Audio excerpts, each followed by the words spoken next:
नीट paper फुटीमुळे अवघा देश पेटून उठल्यानंतर आता पेपर फुटी विरोधात कठोर कायदा आणण्याच्या जोरदार हालचाली सुरू आहेत। लोकसभेमध्ये परीक्षा सुधारणा विधेयक मांडल्यानंतर काल दोन्ही सभागृहामध्ये चर्चा पार पडली।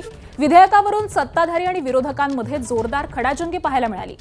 काँग्रेस खासदार गौरव गोगोईंनी सरकारवरती जोरदार हल्ला चढवला। हे सुधारणा विधेयक म्हणजे सरकारच्या अपयशाचं स्मारक असल्याचा आरोप त्यांनी केला। या विधेयकामध्ये पेपर लीक करणाऱ्या व्यक्तींना कठोर शिक्षेची तरतूद करण्यात आली आहे, तर पेपर फुटी करणाऱ्यांना 10 वर्षांपर्यंत तुरुंगवास आणि दंडाची तरतूद प्रस्तावित करण्यात आली आहे। दरम्यान विधेयकावरती आज दुपारी 12 वाजता लोकसभेमध्ये पुन्हा चर्चा होणार आहे। विरोधी पक्षनेते राहुल गांधी आज बोलणार आहेत, तर केंद्रीय मंत्री जितेंद्र सिंह दुपारी 2 वाजता उत्तर देतील। तसंच राज्यसभेमध्ये देखील विधेयक मांडलं जाण्याची शक्यता आहे।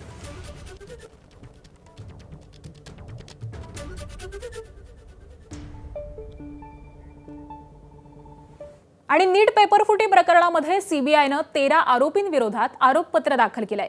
हे आरोपपत्र दिल्लीतल्या राऊज एव्हेन्यू कोर्टामध्ये सादर करण्यात आलं। आज यावरती सुनावणी होणार आहे। आरोपपत्रातील पुढील सुनावणीसाठी आरोपींना फास्ट ट्रॅक कोर्टापुढे सादर केलं जाईल। पेपर फोडणं, गुन्हेगारी कट, फसवणूक, विश्वासघात, पुरावे मिटवण्याचा प्रयत्न, भ्रष्टाचार असे आरोप या आरोपपत्रामध्ये आहेत। दरम्यान 92 ठिकाणी छापे टाकून पुरावे हस्तगत करण्यात आलेत।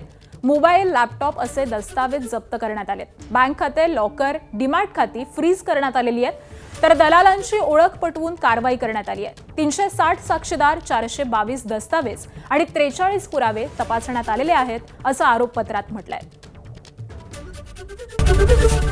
एबीपी माझा, उघडा डोळे बघा नीट।